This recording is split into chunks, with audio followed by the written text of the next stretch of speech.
네, 여러분 안녕하십니까? Q5 English입니다. 오늘은 뭐뭐 후에 라고 번역되는 after 그리고 following 이 두 표현의 차이를 알아보도록 하겠습니다. 먼저 after라는 것은 뒤에 명사 혹은 ing, 주어 동사 이렇게 올 수가 있습니다. 시간상으로 나중이다라는 얘기죠. 그리고 공간상으로는 어떤 것이 앞에 가고 내가 뒤에 따른다라는 behind의 뜻이 있습니다. 그런데 얼마나 급작스럽게 뭐 한다 이런 느낌은 없는 거죠. 그러면 following은 시간이나 순서에 있어서 즉시 바로 이후, 직후 이런 뜻이 됩니다. immediately after입니다. 그리고 following 뒤에는 명사가 오게 됩니다.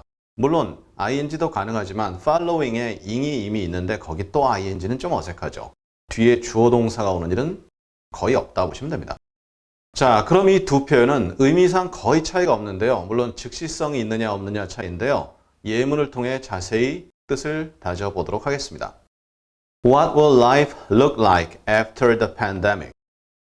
지금 코로나가 굉장히 맹위를 떨치고 있죠. 물론 이것도 언젠간 끝나겠죠. 그러면 코로나가 끝나고 나서, 즉 여기서 말하는 the pandemic이란 코로나 위기입니다. 코로나 위기 이후, 그러니까 그게 시간이 꽤 지난다는 느낌이죠. 삶은 어떨까요? 인생은 어떨까요? 보단 삶은 어떨까요?가 더 좋겠죠. 그 다음입니다. It's hard to stop a region's reopening after it already started.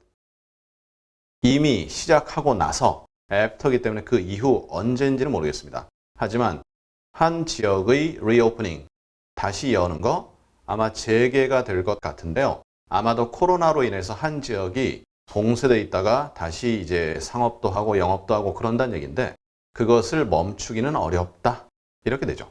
이미 시작하고 나서 멈추기는 어렵다. Month after month, he failed us. 한 달, 그 이후 또 한 달. 그래서 보통 A after A 하면 A가 단수입니다. 그리고 관사 없거든요. 그러니까 매달, 달이 지날수록 계속해서 그는 우리에게 실패를 안겨다 주었다. He failed us 하면 he가 예를 들어서 우리가 원하는 바를 만족시켜주고 충족시켜주는 위치에 있는 사람인데 우리에게 그렇게 계속 어떤 안 돼요, 이거는 불가능해요, 아니면 정책상의 실패를 계속 안겨다 주었다. 이렇게 의미가 전달이 됩니다. 계속해서 그는 우리에게 실패를 안겨다 주었다. 즉 우리가 원치 않는 결과를 가져다 주었다. 이렇게도 의미가 전달되죠. 그 다음에요. Following a phone call, the company was exempt from paying income taxes. 전화 한 통 직후, 이게 following이니까 직후죠. 직후 그 회사는 exempt 됐다 이거죠. 예외가 됐습니다. 열외가 됐습니다. from 뭐로부터 소득세를 내는 부분에 있어서 면제를 받았다. 즉 전화 한 통 이후 소득세 안 내게 됐다. 이렇게 간단히 얘기되는데요. be exempt from 어떤 것으로부터 면제받다. 이러한 내용으로 자주 쓰입니다. 그리고 직후 following이죠. The following day he called police. 그 다음날 그는 경찰에 신고했다 이렇게 되어 있는데요. 이때는 the next day도 가능할 수 있죠. following이라는 게 그 바로 직후니까 오늘 기준으로 바로 다음날이니까 내일이 되는 거고요. 오늘이 기준이 돼서 내일 그러기 때문에 더가 붙습니다.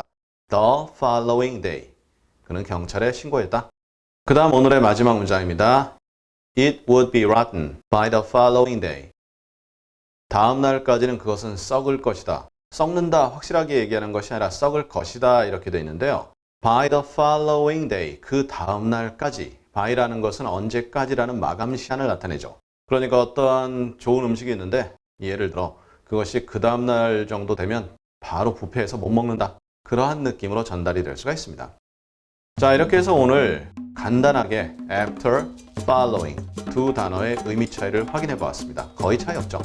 그럼 우리 다음 시간에는 뭐뭐 후에 라고 이렇게 제목이 붙는 두 번째 시간인데요. 조금 복잡합니다. On the heels of, in the wake of something, 그 다음에 in the aftermath of something 혹은 그냥 the aftermath 이렇게 할 수도 있고요. 이 단어들이 역시 뭐뭐 후에라고 번역은 되는데 어떠한 차이를 가지고 문장에서 쓰이는지 다음 시간에 확인해 보도록 하겠습니다. 감사합니다.